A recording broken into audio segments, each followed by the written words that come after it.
have some Q&A to do. I hope you're doing fine, cause it's Q&A time again. Hello world, how's it going? Hope you guys are all doing great. If not, as always, I hope it gets better for you.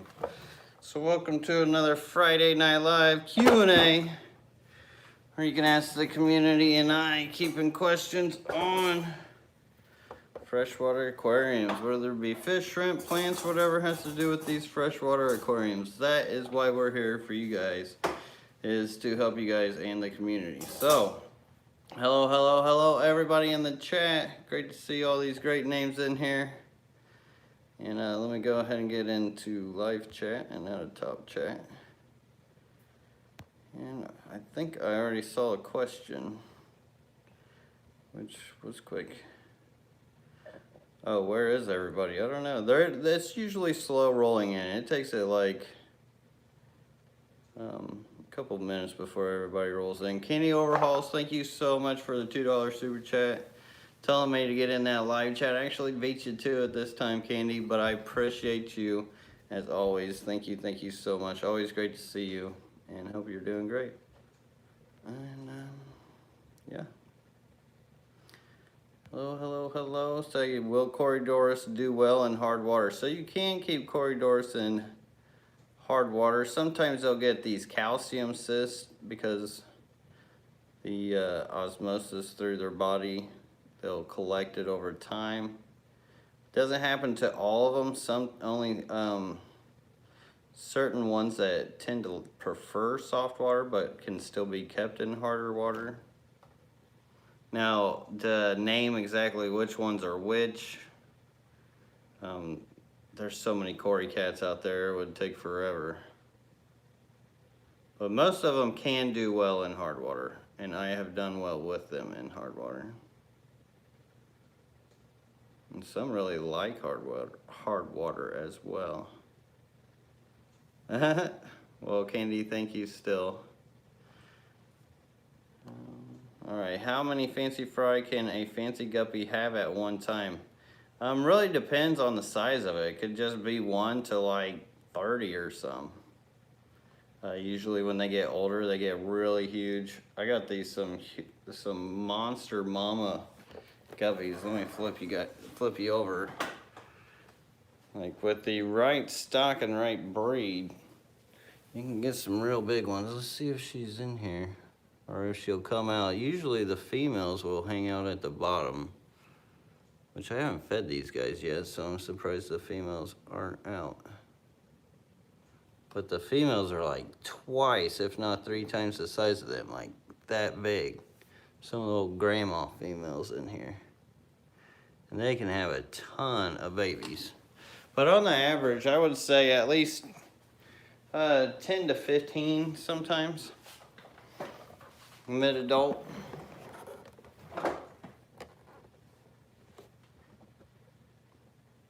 I could be wrong on that too.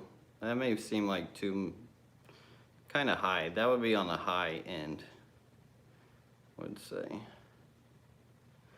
James Shepard, thank you so much for the 3 pounds. I appreciate that, James. Thank you.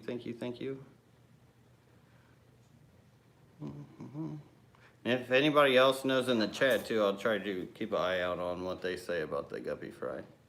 I've never actually bothered to count them, but if I had to do like the guessing jar kind of scheme for that answer, that's what I was doing.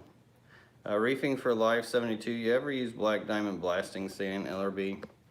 So I have not, and any of the black sand that I've used, I've actually had bad luck with. Like it just either attract way too much algae and just wouldn't pack up right as far as like the bio load in it. And that was a carob sea black sand too. I've never had any luck with it. When I was out in Washington though, over at the Olympia State Park, just the natural black sand that they have out in their rivers and stuff, now that would have been perfect for like a black sand. I don't even know how you would get that though. Timbo taking it easy says things starting to look up, Lucas. I will be happy whenever we get these shipments out. So this week we're getting them out this Wednesday, It'll be glorious, and I will be happy. A lot of stress will be relieved on my end. And yeah, that'll be good. That'll be real good. Aftershock Aquatics says, hey, anyway, I can add on to my order if it hasn't shipped. Yes, Aftershock Aquatics. Hit up Lady LRB at lrbaquatics.orders@gmail.com. And she'll take care of you. She's gone through, if some of you guys sent her an email, she'll be going through them this weekend. She has a regular job that she has to do as well. So throughout the week, it's kind of hard for her to get to some of your guys' emails. So please, please, please be patient. And she will take care of you guys before we ship them out. That way we know who's around. And if you're not going to be able to get your package, definitely let us know. We'll take care of you. We'll make the arrangements and everything. Not so good at trolling says, how do I get rid of Planaria? LOL, had to ask. Oh my, yeah, it wouldn't be a Q&A without that question. But to get rid of Planaria, you use dog dewormer, Pancure Seed dog dewormer, and you use 0.1 grams per 10 gallons. And you wait 72 hours, do a 25% water change, and repeat until they are gone. Sometimes it takes 3 or 4 tries. But Pancure Seed dog dewormer comes in a powder form. I always like to make it into like a little paste and then I add the water. That way it formulates in the water well. But yeah, 0.1 grams per 10 gallons. Wait 72 hours, 25% water change, repeat. Michael Sizemore, thank you, brother, for the $10 super chat. Says, hey bro, keep on keeping on, hashtag COVID free. Well, that is awesome, bro. Always great to see you in here, and thank you so much. And yeah, I gotta check out your tanks at some point. I haven't seen your tanks for so long. If you guys haven't seen in my fish room tours, I got a couple fish room tours of this guy's fish tanks, and they're absolutely unbelievable. His skills are immaculate. He takes such good care of his stuff. It's like art. Opposed to me where I've just got hundreds of tanks that I just let go crazy and wild, and he's like the complete opposite. But that's what I like about aquarium keeping, is there's so many different ways to do it. There's not just one way about it. And I think that fits a lot of characters and personalities and stuff, and just situations. I mean, I would love to keep some of them nicer tanks like he does, but at the same time, I've got the collectoritis aquarium hoarding thing going on, so it's a little harder. Mr. Manifesto, would you put 6 juvenile pea puffers with a single adult pea puffer? I got a lone pea in 29G and want to give him some tank mates. Being in 29G, seems like he'd have enough room, but I don't know how small these juveniles are compared to this adult pea puffer. Maybe best to give them some, put them in there and maybe watch them, see how that adult reacts. The adult might like it.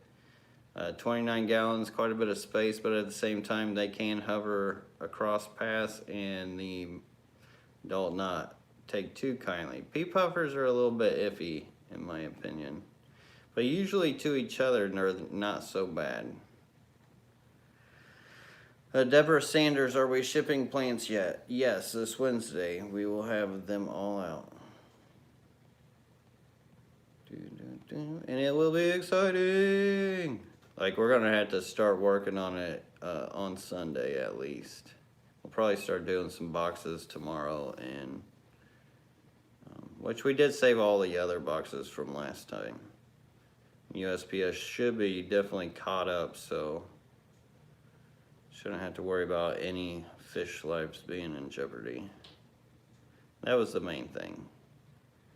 So we just can't send them out to their deathbed. Bravehearts 1986, any tips feeding a tank with one German blue ram fish and some corridors. My German blue ram is always taking the food or pushing the cories away. So you're gonna need some slower food for them to eat. Maybe something that'll fall to the bottom for the corridors. They like these shrimp pellets. So I'm not sure what you're feeding your blue ram, but feed your blue ram its regular food and maybe get some shrimp pellets for your cory cats, because those break down over time and the cory cats can scavenge off of them. I don't know if your blue rams are going to push them away either, but depending on how it's planted as well, you can maybe put the food into, I hate to feed on top of moss or like subwasser tang or certain plants, just because it can promote algae growth, but you can use them as deflectors to feed certain fish from other fish, because the cory cats can get up underneath the moss or whatever, and the blue rams can't quite get in there. So if you have that kind of situation, maybe that's something to think about. Dan Woosh, I hope I pronounced that right, but thank you, Dan. Great to see you in here. Thank you so much for the $5 super chat. It says, like a bird that flew. Well, thank you so much for the $5 super chat. I'm not sure if I really get that reference there, like a bird that flew. Maybe it'll come to me. I've just been cranking out the questions, so I appreciate it still, Dan. Thank you.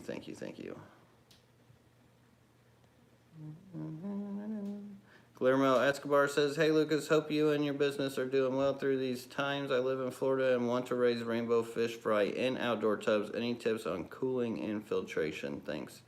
So really with the cooling and filtration, I didn't have to worry so much where I'm at. As far as any filtration, didn't need any airline or anything like that. I just kept it into a natural pond situation. Worked great for me.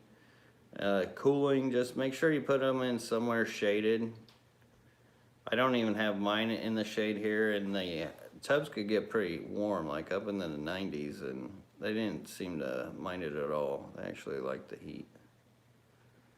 So, saying that, just make sure you got some real good shade for them, like maybe a tree or an umbrella, and that none of the tub is getting the heat of the sun. So I do have mine insulated, so the sun's not like banging down onto the liner and absorbing all that radiation. So that kind of helps as well. The sun will be your biggest issue, is that direct sun.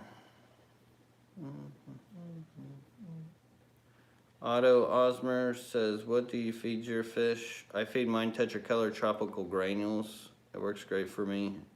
I crush it up into different sizes depending on my fish. And really high in protein, and it's got a color that fish like to go after. Billy Watkins says, how many pea puffers can I keep in a 4-foot tank and tank mates? I don't know. Pea puffers are a little tricky with tank mates. They're actually a lot tricky with tank mates. For some reason, pea puffers are tiny, but they can still be nippers, and they can do some damage on some fish. They're usually kept in species only for this reason. And I'm the kind of guy where I like to mix all kinds of fish together and just see what happens, but pea puffers, they were never the exception. Like, you can get away with this, this, and this. I haven't had much luck with them. Maybe other people have, but me personally, I have not had any luck with them as far as being community. Joel G, thank you so much for the super chat, Joel. Always great to see you in here, brother. Says, hello at Candy Overhauls. Very nice, Joel, very nice. So sends a super chat to tell Candy Overhauls hello. I love it. And Ron Harriman, thank you so much for the $5 super chat. Says, how much is too much mulm relative to tank size? So you can't have too much mulm. I've never seen a too much mulm. Matter of fact, if you're thinking about too much mulm in a perspective, our canister filters that people use and hang on the backs, which we often do not clean every month or every so often like we should, They're nothing but mulm holders, and that mulm will compact and compact and compact. And I've never seen a situation of too much mulm. And if you look out in the wild, you'll go find little lakes, little ponds that don't really have much water coming out of it. Like, yeah, it'll get rain and maybe seep through some stuff or whatever. But they're completely full of mulm. Mulm just ends up turning to dirt after a while, which there's all kinds of bioloads that live off of that. So, yes, no such thing as too much mulm. MadCat61207, do I rinse my shrimp? So I do, like my fish. If I were to get new shrimp in, I would rinse the water like I do my fish. Which that video is, that you gotta watch a video on how I do that when I give fish baths. I would do the same with fish or with shrimp.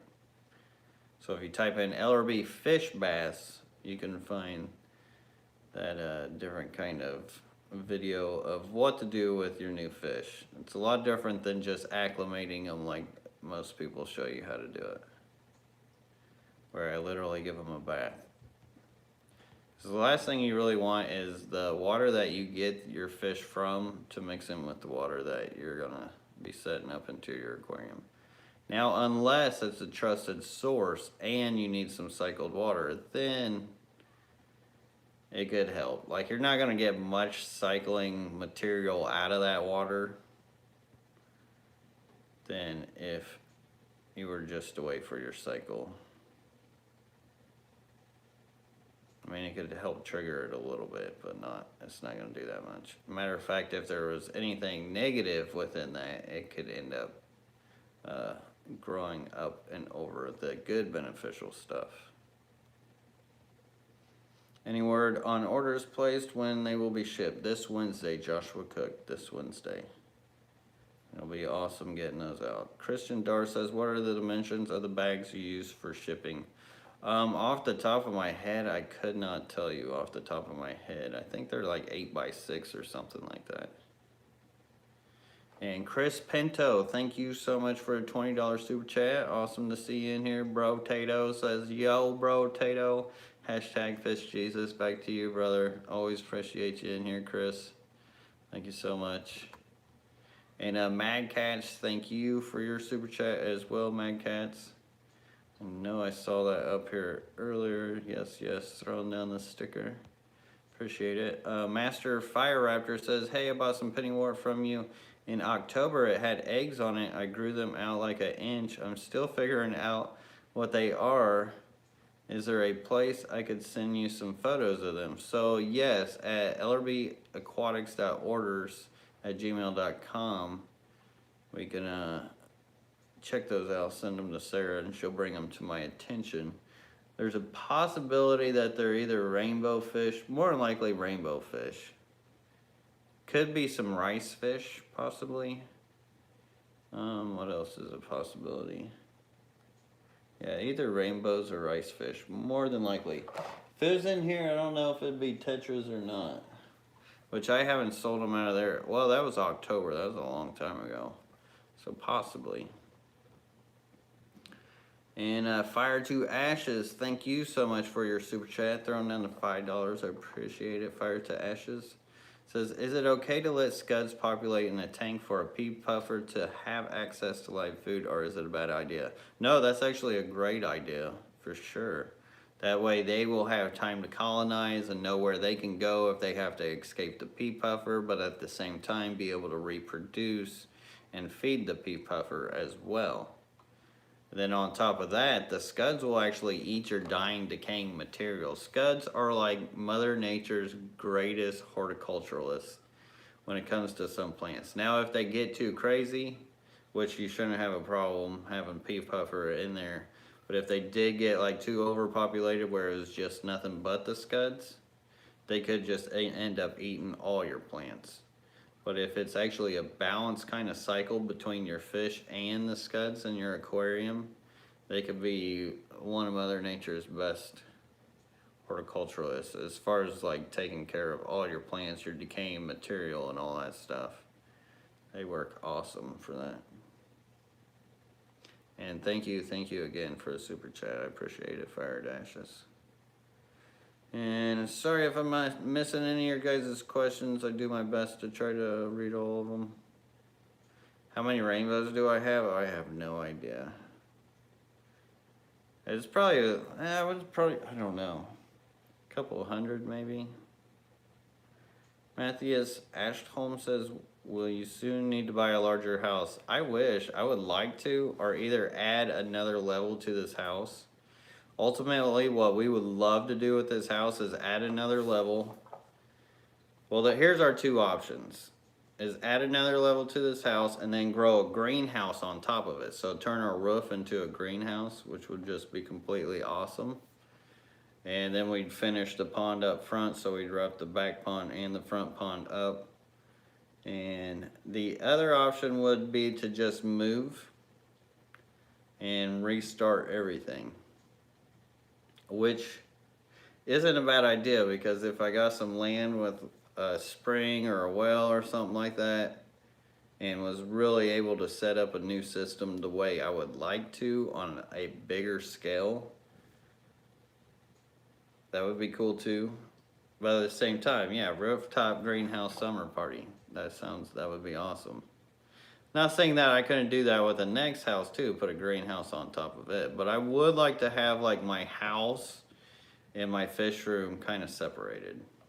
I would like them to be in walking distance, like I just have to walk into the garage or barn or whatever, maybe to the side, but I would like to split the two. I think Sarah would like that too. But yeah, who knows, one of these days, if we keep on track here, it's not impossible. We just gotta keep on track. But that's actually something we're working towards, is doing that. Then we also thought about selling like this business as it is and then start another fish business.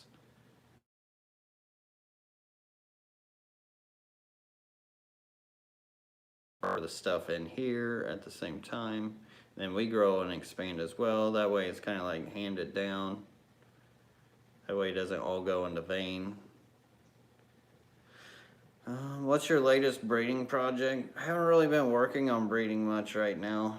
It's just mostly maintaining at this point. I did get a cool tool in that I got off of MD Fish Tanks. I think I said that right, MD Fish Tanks.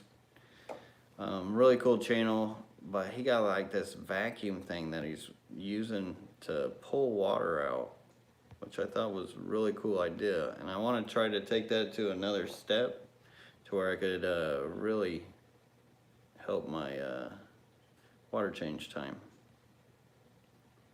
I just have hundreds of aquariums, so it's taking a lot of maintenance right now. Even just moving fish sometimes is a little bit. That, and I've been taking a little more time for family as well, I do have to admit. I haven't like been going as hard as I used to as far as like keeping up with it all too, which I need to be. Usually it happens in the winter time with me as well, because with the warmer weather, I'm wanting to get out there, I'm wanting to do projects, stuff like that. During the winter, I'm like trying to hibernate. Finn Wiggles, thank you so much for the $10 super chat. Always great to see you in here, Finn Wiggles. Says, I pulled the boy endlers and put in the display tank. How long until the girls stop dropping fry? That's a good question. I would think only a couple days, a day or two. I don't know. I'll look out in the chat. No, read that wrong. Could be 6 months holding sperm. So, okay, let's read this in different ways. She says, I pulled the boy endlers and put in display tank. How long until the girls stop dropping fry? So it sounds like they're dropping fry already. She's wondering when they're gonna stop dropping fry. And I don't think they take that long to actually drop them. I don't think it takes them weeks or so often. But he's right, they can hold sperm up to 6 months of the boy endlers. So, saying that, you can, I guess, keep them for 6 months and they could possibly still be dropping fry. So I guess I can see it in his perspective too. Makes sense. But hopefully that helps, Finn Wiggles, and thank you so much for the super chat. And Chris Pinto, thank you again for the super chat. Move here to Maine, you know it's legal here. There's something you can grow in your greenhouse. Oh my. If I don't get labeled, huh? But thank you, Chris Pinto. I appreciate the super chat. And it gets cold in Maine, and you guys have a lot of snow. A little too close to Canada's weather. Nothing wrong with Canada. It's got great people, but that weather, Canada can keep it. If I were to go anywhere, I want to go south. Alabama don't look too bad. It's a beautiful state. Florida doesn't sound too bad. Because, well, Florida's crazy. And, yeah, anywhere warm is up my alley.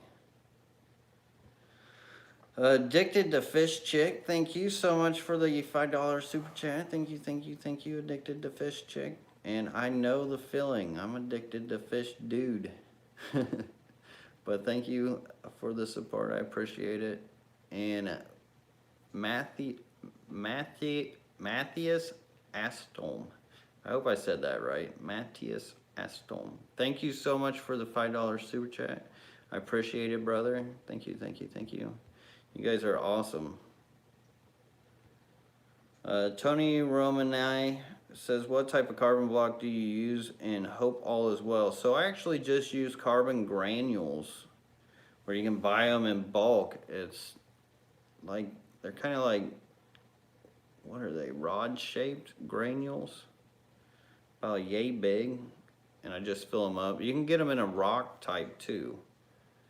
And then my house block, I was using the GE, and then I started using a cheaper brand because the GE ones were out, and they seem to be working all right. And I've got 2 of those carbon blocks full of the granules, and they've lasted forever.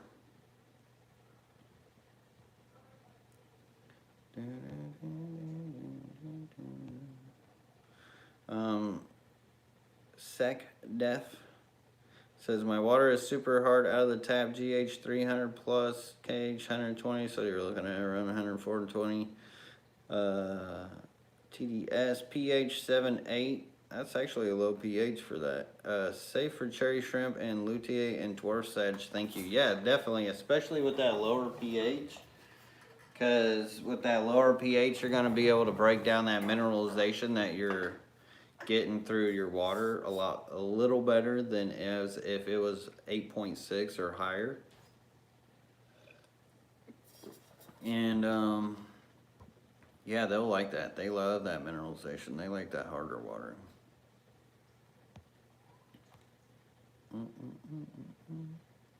Especially that dwarf sag and those shrimp.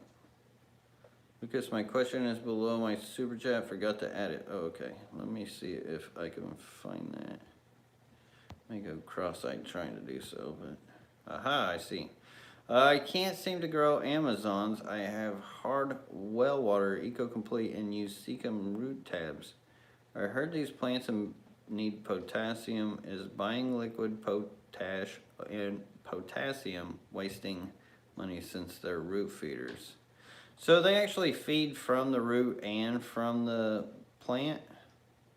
I don't know how hard your well water is, but often when we get these Amazon swords, they're grown out of the water, so you'll definitely have that transitioning time period. So if you're already through that and you've already seen your new growth and you're still having troubles with the new growth, then you may have too much light on it. Often, sometimes we'll put too much light on those Amazon swords and it can either stunt them, so they don't have enough room and or nutrients to keep up with the rate that they want to grow. So there's kind of a balance there with the photosynthesis and the nutrients. And you having root tabs, you're already in a good place as far as the nutrients, but I have seen the leaves grow crooked and whatnot underneath too high light, but at the same time, I've seen Amazon swords just thrive underneath high light. But in my experience, they tend to like the lower light. And I think that's why they have such broad leaves naturally, broad long leaves naturally. And softer water does help with them because once again, the softer and more acidic your water is, the ability it has to break down those minerals so the roots and leaves can actually eat up those nutrients. Because if not, if your water is just way too hard, then they can actually start gaining calcium on the leaf tissue, which makes photosynthesis really hard. And the only thing around that is really just softening the water. Which your potash, depending on how you do it and what you use, there's a possibility that can buffer the acidity down.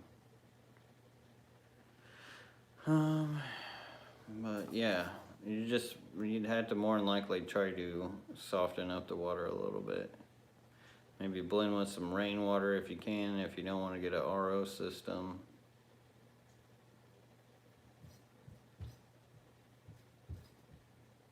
But unfortunately, that is the case. Now, I've grown Amazon swords in harder water, but it is tricky for sure.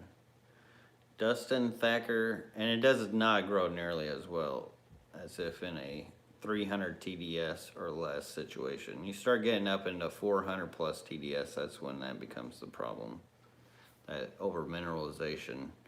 I've seen a creek that had 1200 plus TDS, literally mineralized water just would fossilize everything. It was crazy, but things would live in it, but they were all covered with, besides the like shrimp and fish, everything was just covered in that mineralization. It was crazy.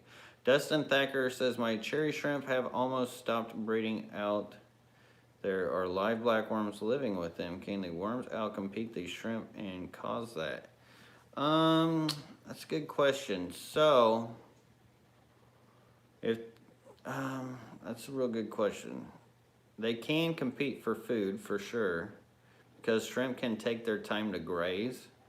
So saying this, what you can do is put like, I don't know if you ever seen those photos where people put like a petri dish down or like a top down or even a bowl down where their shrimp can get in and eat that food. And that way the black worms can't get to the food before the shrimp do. And or they could be disturbing the nursery of the shrimp so the shrimp don't know where to exactly put the food. Or don't know exactly where it's safe to have the babies, I mean. Chris Pinto, thank you so much for the $5 super chat. Again, says fish keeping and the devil's cabbage goes hand in hand, just saying. Hashtag fish Jesus. I think it does for some people. And I think I am caught up on that. It says, when will you have more random female endlers in stock? Hopefully here after we get all our shipments out, I will be able to have a better knowledge of what I can do as far as my stock on certain things. And Xanadu, thank you so much for the $5 super chat. It says, I finally caught a live stream. Hooray. Much love to you all fishy folks. Well, much love back to you, Xanadu. Always great to see you in here. And glad you could catch the live stream. Ron Foss Fish Housekeeper says, what state is... Oh, he's talking to somebody else. Mine is 8.4 with TDS of 500 plus, and I thought mine was high in Minnesota. Yeah, mine used to almost be like that. It was really close to the 500 plus. It was. I've had tanks that were up to 700 plus before, and pH at 8.6, so I know that feeling. And it's a real pain in the butt because even cleaning your aquariums, oh, just to scrape them because you get all that mineralization that would collect up on it.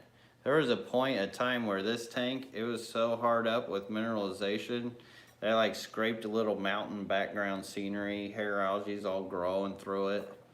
The whole tank was nothing but hair algae because it's just eating off all that mineralization. Which I tell you what, it was one of my best breeding tanks. One of my best grow out tanks too. Is when this thing was nothing but hair algae. Oh, it was magnificent. You could put a group of anything in there and it would just scatter eggs everywhere, and then you'd have babies all over the place because they just have all the little microorganisms that eat that's living in all the algae and stuff. But I mean, being a YouTuber too, and at the time I was pressed to have like nice tanks and stuff like that because you want to, you guys, present to the people. But in actuality, oh man, that all algae tank was glorious. I believe I have a really old video of it on YouTube when I first started YouTube, where I talked about it and everything. But man, still one of my favorite tanks that I've had throughout the time was that all algae 125. The Chubby Guppy, thank you so much for the $5 super chat, throwing up the hippo stickers. Thank you, Chubby Guppy. Appreciate you, and always great to see you, brother. Hope things are well for you.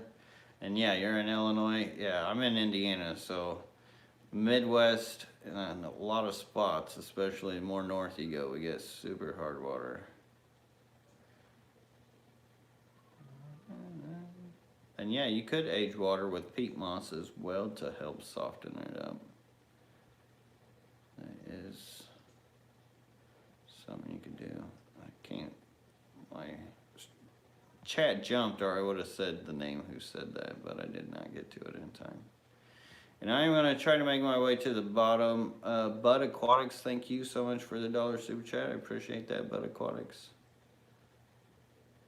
But I am going to scroll down to the bottom. All right, I'm at the bottom. That way, you guys are in here. I will be able to read your question.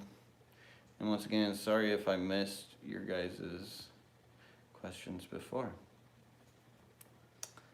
So if you got that question, go and throw it down there so I can keep reading without having to be singing. Random Robert Renditions. Nice name there, Random Robert. Appreciate the $5 super chat. Thank you, thank you. Says, hey brother, any experience or advice about 2 or more male bettas in a 160 community tank? Zach's Fish Tanks has a vid with 2 in a 17-gallon working out. Yeah, for sure, definitely.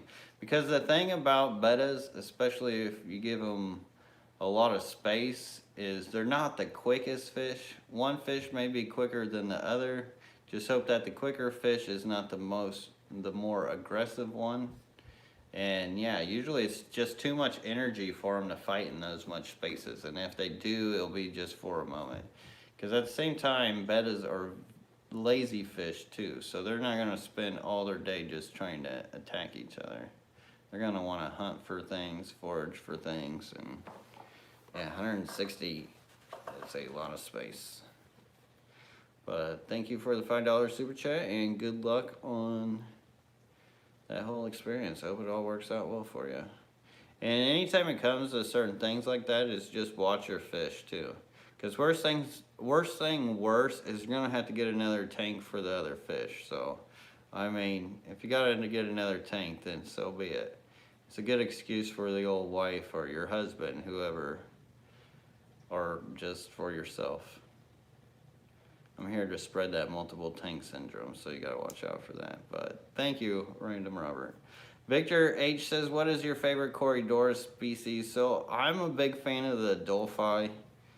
I think those are really cool. Just the color on them. The Mateys are really cool. There's a lot of real neat ones. The gold lasers are really cool.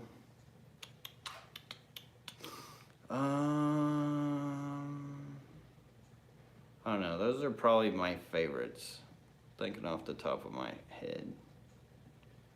Like the Nackies are kind of cool, but they're also look kind of common to others. Let's see, Philip Halfman, thank you. I think I said that right. Sorry if I didn't. Thank you for becoming a member. I appreciate that, Philip. Thank you, thank you, thank you. GPA Aquatics K says, or GP Aquatics case says, hey Lucas, can you show us your A-team blue shrimp and your B-team blue shrimp for comparison real quick? They are in the other room. I guess we can make our way there. So the main thing with the Blue Dreams is the B-team genetics aren't as strong. Like they'll still throw some blue red Riley from time to time. Meow, squeakers. You go outside. Gotta let the cat out. But yeah, the Blue Dreams won't throw as straight. The A team is more of a straighter line. It's been worked on time to time. Even though the B team is actually catching up a lot lately. Stuff in my hallway. I've got stuff all over the place. Still got aquarium co-op boxes that I got from, I don't know, like a week or two ago. I still haven't got time to even get into those yet. And yes, RIP Sparky. That's so sad. But so here's a Blue Dream. So see how that guy's like that? That guy's a little duller. For the most part, like the Blue Dreams, though, like the color's legit. And that's the B team.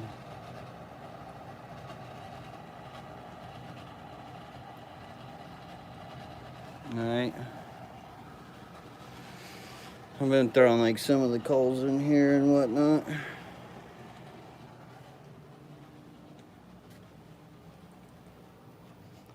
But yeah, that actually happened this summer, was with Sparky. And then here's the A teams, which I mean, they're not too far off. Let's see if I can get any, like they're all tiny ones up top here. These have actually started trying to throw a little more velvets now and then. I've been working on it. But as far as like blues, it's all solid blue. It's really hard to tell in the camera, but there's like all these tiny little babies. You see when they're jumped, but this moss is littered with shrimp. I cannot see many of the adults right now though. Like there's an adult there. They're all kind of back. Usually I gotta feed the tanks to really get them to come out. Ain't that right, guys? And you guys are about ready for food.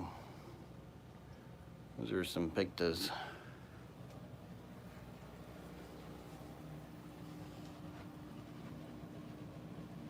Let's see if I can get this to focus. Oh, this is a good thing to look at.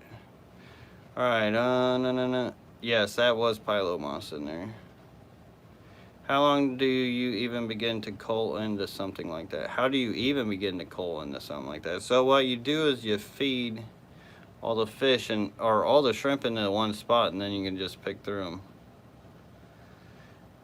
And also these shrimp, like this line was catered into 10 gallons. Like I used 12 10 gallons to cater this Blue Dream line, just to be able to split out all the different strains that would come out of it. So that took me years of mixing up lots of 10-gallon tanks to even straighten that line out. Will clown loaches eat shrimp? Yes, definitely.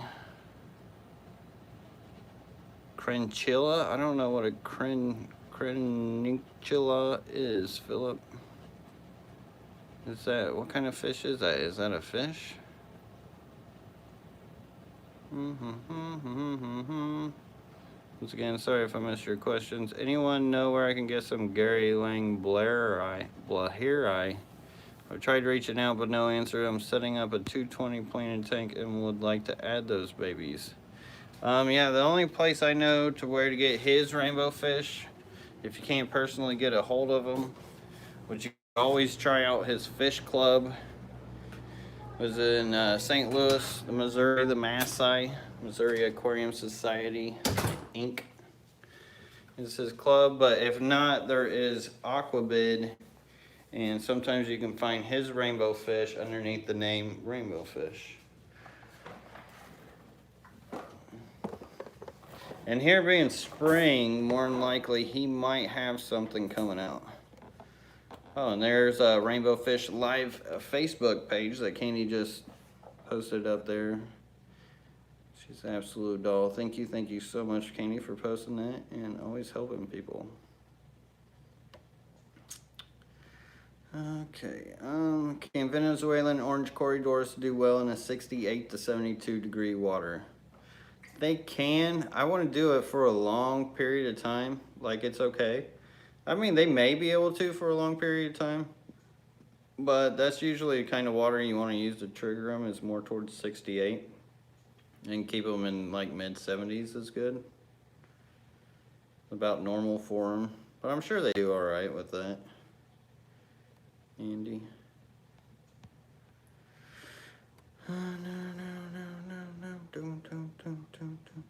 Super scrolling. Just wanted to make sure I didn't miss any super chats there.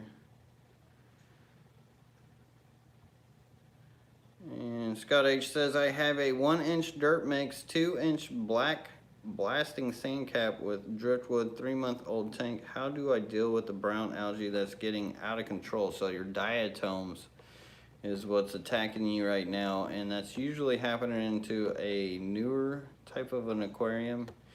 And for some reason, that diatoms and that blasting sand, or just black sand for some reason, I've always had issues with. I don't know if it's the way that the light gets absorbed and the way that oxygen reacts within the blasting sand or just black sand in general, but for some reason it always promotes the diatoms and the algae growth for me, in my opinion, especially if it's a filterless aquarium. So saying that, and on top of that, from your driftwood, you're getting organics too that are going to help feed that stuff. If you want to keep that dark substrate look, I don't know. I haven't really found a good solution besides Eco-Complete, but Eco-Complete is also made out of lava rock. And if you ever want to get any Cory cats, I don't want to recommend Eco-Complete or that lava rock. Now, Brightwell makes a substrate, but then it's acidic and more of a buffering substrate, so it can put in a lot of nutrients into your aquarium as well. But it could be good for your plants. I don't know, I just never had luck with that black sand. Has anybody else had the same problems? It could be because most of my aquariums are no filter. That would have been my guess. But I've always had a lot of issues with those myself. Thank you, Punchy Paints, for recommending some blue thumbs ups for my channel. And always great to see you in here, Punchy Paints. BJ Palmer says, are near ice snails safe to release in my shrimp tank? They can't reproduce in my aquarium, can they? So no, you need salt water to get those to reproduce. And you can put them in your shrimp tank, no problem. They will leave little eggs about, but nothing will really come out of them. Oh, and Danican Aquatics is live in 10 minutes. He must be following me now. Nice to know. Knew he was talking about it. Christopher Tijada says, any advice on dwarf gouramis? So the gouramis, I believe they bubble nest when breeding, and pretty slow going mellow fish, don't really need any flow. They're not too picky on really what kind of water you keep them in. Depends on how dwarf you go to. Are you going honey dwarf gouramis or are you going sparkling dwarf gouramis? Which really keep any of them in a 10-gallon or more. The sparkling gouramis definitely do better in smaller tank situations. And they like the more acidic water, that brown tea water especially, with like peat moss in it and sphagnum moss in it.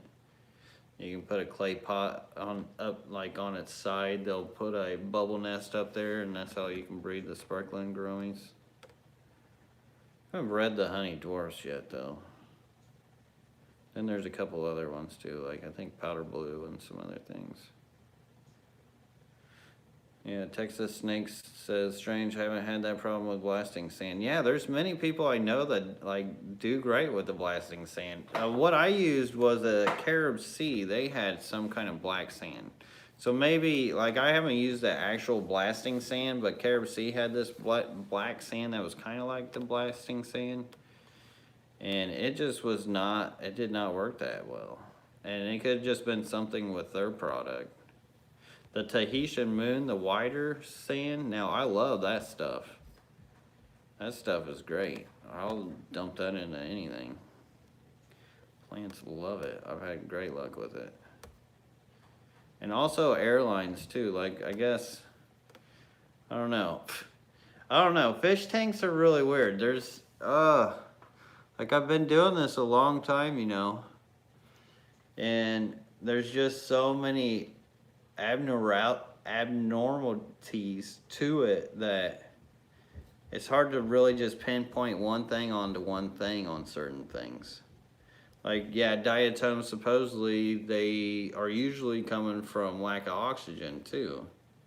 But at the same time, like these tanks here, oh, whoa, let me flip you over. But these tanks, like I did a video on these earlier. Now, you know the oxygen level there can't be that high.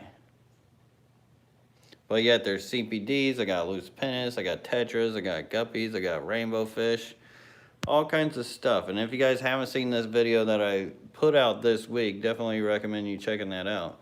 But you know that plant's got to be taking out all kinds of oxygen. There's no airline in there, no whatsoever. You think it would be having all kinds of issues with either diatoms or algae and some other sorts.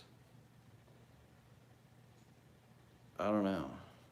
There's just so many factors sometimes to it that it becomes a heck of a mess trying to figure out. The best thing you can do is watch and observe Mother Nature, kind of learn the way she works and the magic of her. And it all comes from observation and practice of what we do to really learn this kind of stuff.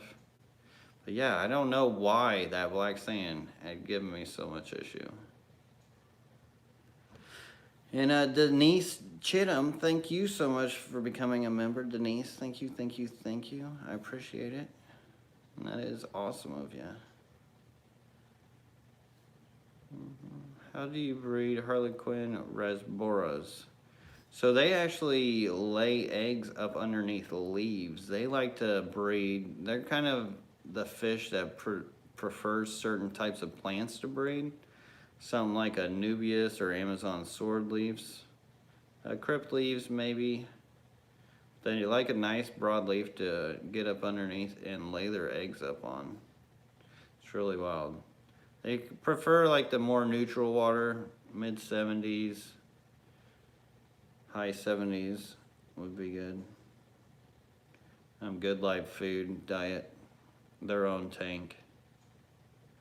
They'll kind of dance with each other and then go upside and lay their eggs.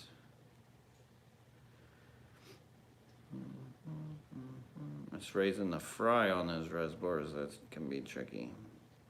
But after they lay their eggs, you can take the leaf trimmings and or move the fish. Now, I don't know if you were to do it in like a more like fish room sterile kind of situation, if they would lay them over grates or not. But times I've always seen them, they always try to lay up underneath plants. Autocats love to eat diatom algae. Yes, for sure. Definitely finwiggles. They love that stuff.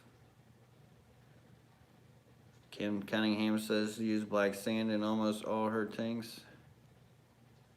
Yeah, David Rayner says I used it once, had to throw it out as had too many deaths. I had the same problem, and I would throw fish in that tank, and it would just, I would never have any luck. I don't know if the beneficial bacteria just, it was too compact or something, or if it was just Carob Sea sand or what it was.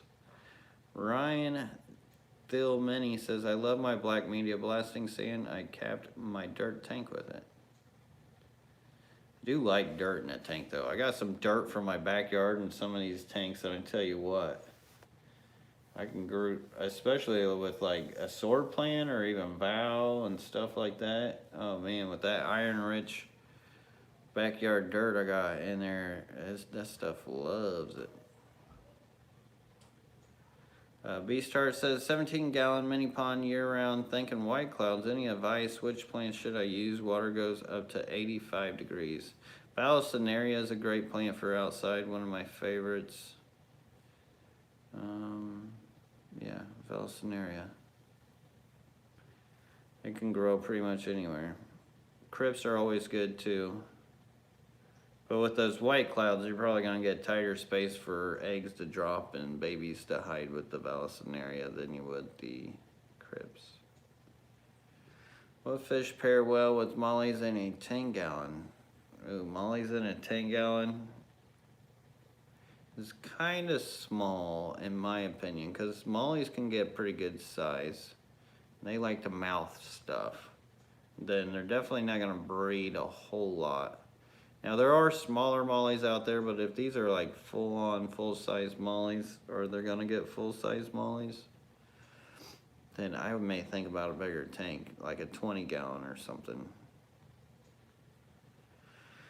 And saying that, I want to add another mate to them, besides maybe some cory cats, like pygmy cories or some smaller cories like panda cories. J-Rad Ironman, thank you so much for the super chat, and thank you so much for the calendar. I got your calendar as well, J-Rad. I appreciate that. But throwing down a $5 super chat says, so you haven't had success creating a large shrimp colony using a rock pile of lava rocks? So I have not.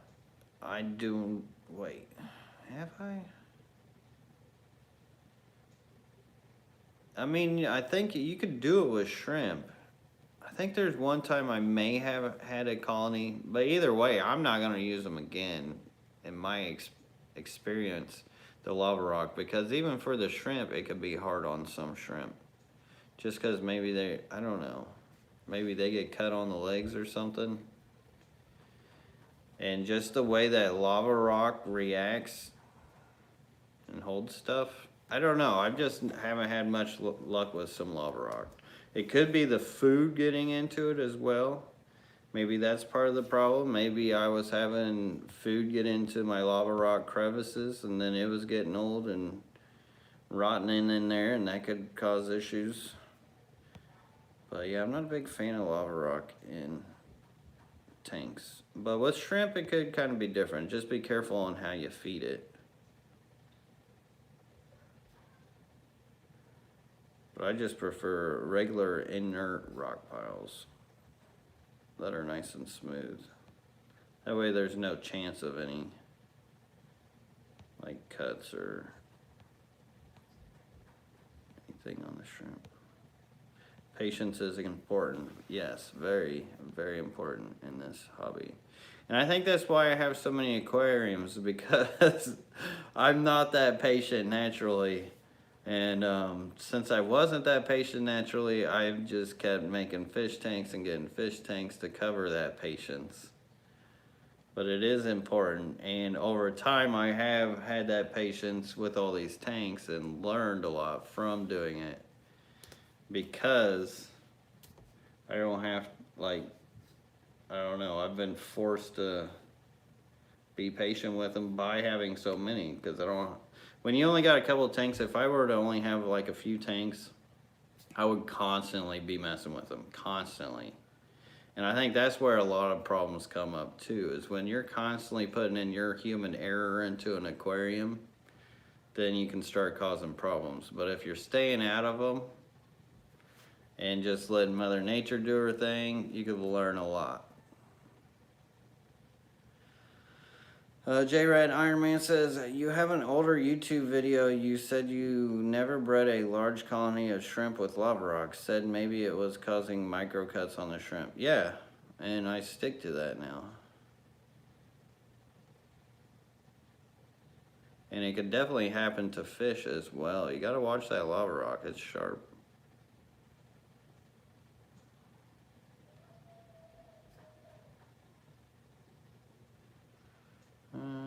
Once again, sorry if I missed any question. I am scrolling to see if I missed any. Robert DeBecky says, can I use iron ore to grow as a substrate or bit of it as I'm near the mines? It would leach out some iron. Plants do like iron. I don't think you could really go with too much iron as far as in an aquarium. Now, saying this, I'm not a doctor or a scientist. Well, maybe a quarterback, or what should I say, a armchair scientist. So really, it would probably take some experimenting from your behalf to really figure that out. But in my experience, especially with my backyard dirt, it's got tons of iron in it. Matter of fact, it leaches iron. When my pond was not lined, it would leach iron into it all the time. And so far with my aquariums, I haven't had any issues with my fish or my shrimp with that. And matter of fact, I had put a monos in one of the tanks that I had the Indiana dirt in. They went up underneath the Eco Complete and mined all the dirt from underneath that Eco Complete and put it up top because they're eating something out of it. It was really wild. All right, looks like we are at the hour mark here, actually a little past the hour mark. And I have to get to feeding these fish. So, saying that, I'm gonna have to hop off here. But before you guys leave, don't leave yet. Let's feed some barbs, because that's always fun. And I will probably have to move, I want to move these guys sooner, or at least split them up, because I gotta get them bred. These guys are always so fun to feed, because they just go crazy. I think they're bullying my barbs a little bit, these hill trouts. I think they are all ready to breed. You guys ready? Over here. Hey, hey, hey. Oh, there we go. I just had to drop a granule in there. Yum, yum, yum, yum. Look at the little cherry barbs getting in there. Okay, guys, don't get my hands all wet. Yum, yum, yum. So fast and splashy. I'm just teasing them. These poor little cherry barbs like, where's the storm? There's the storm. Little granule storm. They eat it all so fast. What they'll do, if you heard that little knock, they'll knock at that top crate. A crate on the top, or whatever you want to call that. Keep them from jumping out, but they'll sit there and knock at that, trying to get little pieces off, or hoping that something falls off.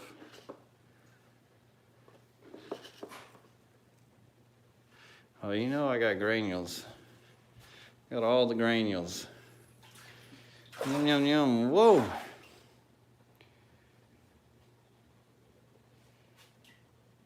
And Finn Wiggles, thank you so much for the $5 super chat. I appreciate that, Finn Wiggles. Thank you, thank you, thank you. Man, they got me all wet. Chomp, chomp, chomp.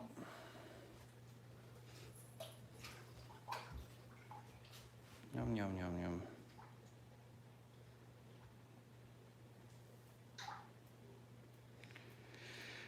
All right, everybody, I appreciate it. Thank you all so much for watching and joining me, and all of the participation and helping others as well. And always great to see all you awesome people in here. So, till next time, everybody. Oh, wait, hold on. Jeff Rose Fish Keeping says, got a tracking number last week for my pearl weed I ordered, but it didn't come in and won't give tracking. I don't know what the heck happened to it. So, what happened was we had everything packed up last week in boxes, took them to the post office. Post office says, no live shipments. We were like, oh my God, I can't believe you just said that to me. So we had to take them all back, break them all down, but we're gonna have them all shipped out this Wednesday for you, Jeff Rose. So just stick with it. We sent out an email, I thought, telling everybody what was going on, and also did a video on it. So if you didn't see that, I do have a video a couple back that mentioned what all happened. And this week we didn't do it because they're still catching up with everything and we didn't want to risk the lives. So this Wednesday it will be out. And thank you, Jeff Rose, for your patience and for your orders. And we will get it to you. And great to see you. And now I've got to hop off here because my time is up. And Danican Aquatics, I believe, is on now. So go check him out. And until next time, everybody, peace. Have a great one and have a great weekend. Do do do.